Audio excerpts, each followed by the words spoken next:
વૈદ્ય રસિકલાલ શેઠ માર્ગ ઉપર શેઠ બ્રધર્સના કર્મચારીઓના હસ્તે વૃક્ષારોપણ કરવામાં આવ્યું. અત્રે ઉલ્લેખનીય છે કે આ માર્ગ ઉપર અત્યાર સુધીમાં 5000 કરતા વધુ વૃક્ષોનું ગ્રીન સિટી વૃક્ષારોપણ કરવામાં આવ્યું છે અને આ રોડને હરિયાળો બનાવી દેવામાં આવ્યો છે. આ પ્રસંગે દેવેનભાઈ શેઠ સહિત શેઠ બ્રધર્સ પરિવારના સભ્યો, ગ્રીન સિટીના સભ્યો સહિતના મોટી સંખ્યામાં શહેરીજનો ઉપસ્થિત રહ્યા હતા. ભાવનગર શહેરના વૈદ્ય રસિકલાલ શેઠ માર્ગ ઉપર આજે શેઠ બ્રધર્સમાં ફરજ બજાવતા કર્મચારીઓના હસ્તે વૃક્ષારોપણ કરવામાં આવ્યું હતું. ગ્રીન સિટીના દેવેનભાઈ શેઠ દ્વારા વૈદ્ય રસિકભાઈ શેઠ માર્ગ ઉપર શેઠ બ્રધર્સના 150 કરતા વધુ કર્મચારીઓના હસ્તે વૃક્ષારોપણ કાર્યક્રમનું આયોજન કરવામાં આવ્યું હતું. શ્રી કૃષ્ણ. આજે મારે આ જે વૃક્ષારોપણ પ્રસંગ છે એ નિમિત્તે 5-6 જેટલી વાત કરવી છે. એટલે સામાન્ય રીતે તો મારા મગજમાં ઘણો વિચાર આવે છે કે મારે આ કેવું છે, પેલું કેવું છે. જ્યારે હું ઇન્ટરવ્યૂ આપું તો આની રજૂઆત કરીશ, આ બાબતની વાત કરીશ. પણ કોણ જાણે, હવે હું જ્યારે તમારા પત્રકારો સમક્ષ આવું છું તો ત્યારે હવે તમારા ડરથી ભૂલાઈ જાય છે કે તમને મળવાના આનંદથી ભૂલી જાઉં છું. એ જ મને હજી સુધી સમજાણો નથી. એટલે આ વખતે મારે જે કાંઈ વાત કરવી છે એના હું ખાસ 5-6 પોઈન્ટ ટપકાવીને લાવ્યો છું. એટલે મને ક્ષમા કરજો કે મારે એક એક મુદ્દા હું જોઈને આપની સમક્ષ રજૂ કરીશ.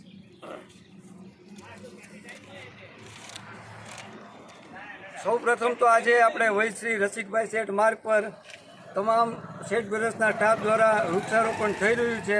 તેનો અમારા શેઠ બ્રધર્સ આખા પરિવારને ખૂબ જ આનંદ છે કે આજે અમારો સ્ટાફ પરિવાર આજે આ જે વૈદ્ય રસિકભાઈ શેઠ માર્ગ અપાણો એ માર્ગ ઉપર વૃક્ષારોપણ કરી રહ્યો છે. સ્ટાફ સભ્યોને આજે બેવડો આનંદ છે કે એક તો તેઓના હસ્તે આજે વૃક્ષારોપણ આ રોડ ઉપર થઈ રહ્યું છે એનો, અને બીજું એ કે જે કંપનીમાં તેઓ કામ કરે છે તેવા કાયમચૂર્ણના સંશોધક શ્રી વૈદ્ય રસિકભાઈ શેઠ એ નામનો જે રોડને માર્ગનું નામ અપાણું છે એ રોડ ઉપર આજે તેઓ વૃક્ષારોપણ કરી રહ્યા છે. એટલે આજે એમની માટે બે આનંદની વસ્તુ છે કે વૃક્ષારોપણ એમના હસ્તે થઈ રહ્યું છે અને એ પણ વૈદ્ય રસિકભાઈ શેઠ કે જેના દ્વારા સંશોધિત કરવામાં આવેલું કાયમચૂર્ણ એમના દ્વારા સંશોધન કરવામાં આવ્યું છે એ જ આ બધા સ્ટાફ દ્વારા આજે એનું પેકિંગ થઈ રહ્યું છે, એનું ઉત્પાદન થઈ રહ્યું છે. એટલે એ લોકોને ખૂબ જ આજે આનંદ છે. અને મારે ખાસ તો એ કહેવાનું કે આપણે ઘણી બધી કંપનીને બધી સફળતા વિશે બધું સામાન્ય રીતે બધા પેપરમાં આર્ટિકલ વાંચતા હોઈએ છીએ કે એટલી કંપની સફળ થઈ, આ થઈ, એના પહેલાં એ એટલો હોશિયાર છે. પરંતુ મારું કહેવું એટલું છે કે કોઈ પણ કંપની સફળતા હોય તો એમાં 50% ફાળો શેઠનો અને 50% ફાળો સ્ટાફનો હોય છે. અમે આજે અત્યારે આ જગ્યાએ ઊભા છીએ તો એમાં 50% ફાળો અમારા આજે સ્ટાફ છે એનો છે. કારણ કે અમારો તમામ સ્ટાફ મહેનતુ, વફાદાર, શિસ્તબદ્ધ અને એકદમ કુશળ છે. અત્રે ઉપસ્થિત તમામ શેઠ બ્રધર્સ પરિવાર, શ્રી દેવેનભાઈ શેઠ, શ્રી અશોકભાઈ શેઠ, સાથે સાથે તમામ કર્મચારી ભાઈઓ તથા બહેનો એ ઉપસ્થિત તમામનું હાર્દિક સ્વાગત કરીએ છીએ. સાથે સાથે સૌપ્રથમ વાત કરીએ તો શ્રી દેવેનભાઈ શેઠ દ્વારા આજે આ ભાવનગરની અંદર ગ્રીન સિટીનું આ એક ભગીરથ કાર્ય તેમના ખંભા પર તેઓ જાતે ચલાવી રહ્યા છે. આજે અમો સર્વે બે વાતે ખૂબ જ ખુશ છીએ કે અમે શેઠ બ્રધર્સ પરિવારની અંદર એ સ્ટાફ તરીકે, એઝ અ કર્મચારી તરીકે અમે ત્યાં કાર્ય તો કરીએ છીએ, સાથે સાથે આજે દેવેનભાઈ શેઠે અમને તમામ સ્ટાફ મિત્રોને, ભાઈઓ તથા બહેનોને આમંત્રણ આપ્યું કે ભાવનગરને હરિયાળું બનાવવા માટે આપ સૌએ આજે વૃક્ષારોપણમાં જોડાવાનું છે. તો આજ સવારથી જ અમે વૃક્ષારોપણમાં અહીંયા આવ્યા છીએ, સાથે સાથે વૃક્ષારોપણ પણ કર્યું. ભાવનગરને હરિયાળું બનાવવાનું આ ભગીરથ કાર્યની અંદર તો અમે જોડાયા, પરંતુ સાથે સાથે આજની આ ઐતિહાસિક દિન એ માટે કહેવાય કે શ્રી વૈદ્ય રસિકભાઈ શેઠ એ માર્ગ પર અમે અમારું વૃક્ષારોપણ કર્યું. એ માટે અમે અતિ ખુશ છીએ. સાથે સાથે જોઈએ તો વૈદ્ય રસિકભાઈ શેઠ દ્વારા આ જે કાયમચૂર્ણ એ પ્રોડક્ટ છે એનો શોધ કરવાના જેમના સ્થાપક કહીએ તો શ્રી વૈદ્ય રસિકભાઈ શેઠ છે.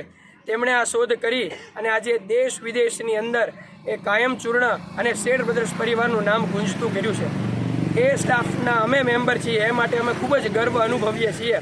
અને સાથે સાથે 150થી વધારે કર્મચારીઓનું એ રોજગાર એ આ કંપની દ્વારા ચાલી રહ્યું છે.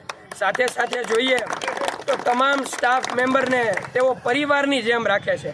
આજે કોઈ નાનામાં નાનો સફાઈ કર્મચારી હોય કે ઉચ્ચ કક્ષાના મેનેજર હોય, તેમનું વર્તન બંને માટે સમાન હોય છે. કોઈક વાર નાનામાં નાના કર્મચારીની કોઈ જરૂરિયાત હોય તો એ શેઠ બ્રધર્સ પરિવારના કોઈ પણ શેઠ પાસે જઈને એની રજૂઆત કરે તો તમામ શેઠ એને મદદ કરે છે. અને શ્રી દેવેનભાઈ શેઠની વાત કરીએ તો આજે લોકમાં એવું કહેવાય છે કે મોટું પદ મળે, મોટી નામના મળે તો સેજે માન આવી જાય, પરંતુ એમનામાં એ ગુણ સેજે જોવા નથી મળતો. એકદમ નિર્માની વ્યક્તિ એમનું. કારણ કે આપણે જોઈએ કે વૃક્ષારોપણ એ કરવું એ લોકની અંદર બહુ સારું કાર્ય છે, બધા લાઇમલાઇટમાં આવે, સારા ફોટો પડે, બધા જોડાય, પરંતુ એની માવજત કરવી ને એ બહુ મોટું કાર્ય છે. પરંતુ શ્રી દેવેનભાઈ શેઠ રોજ સવારે નિયમિત રીતે પોતાના બાળકની જેમ, પોતાના પુત્રની જેમ સાર સંભાળ રાખતા હોય એમ તમામ જે વૃક્ષો એમને રોપ્યા છે એને પાણી પાય છે, એને જોઈતું એ ખાતર એને પૂરું પાડે છે. અને નવા નવા ભાવનગરના વિકસિત વિસ્તારોમાં વૃક્ષારોપણ કરાવી ગ્રીન સિટી સાથે સાથે ભાવનગરને હરિયાળું બનાવવાનું, બેંગ્લોર જેવું ગ્રીન સિટી બનાવવાનો એમનો સંકલ્પ છે એ પૂરો કરી રહ્યા છે. એ માટે આપણે એવું કહી શકીએ કે જેમ ભગવાન શ્રી કૃષ્ણએ અતિ વરસાદના કારણે ગોવર્ધન પર્વત એમની આંગળીએ ઉંચક્યો હતો, એવી રીતે આ ભાવનગરની અંદર શ્રી દેવેનભાઈ શેઠે એ ભાવનગરને હરિયાળું બનાવવાનું ભગીરથ કાર્ય એમની એક આંગળીએ ઊંચું કરી રાખ્યું છે અને એ માટે તેઓ સતત એ કાર્યશીલ છે. Reporter Firoz Malik, Janadesh news, Bhavnagar.